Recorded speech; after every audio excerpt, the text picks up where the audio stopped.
Mga kayangman, naana po ko ipakita sa inyo konting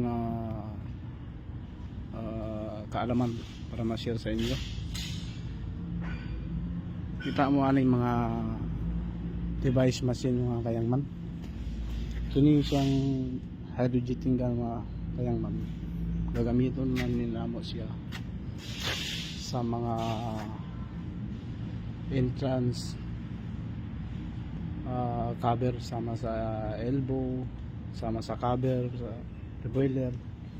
Ini siya wire ni siya, connect na siya dito sa panel. Sa previous na ako na video nato siya panel, tapos nato siya circuit dito, connect na siya dito kaya kini siya sensor gap ni siya. Hindi mo connect ang high pressure hose, kani siya na gun fix naman ni siya point nozzle. Now tanawa nyo kaya man di ka siya maklaro kay medyo na sa grasa. Kini siya gitawag naman ni siya TLE LTC machine na sa double lance.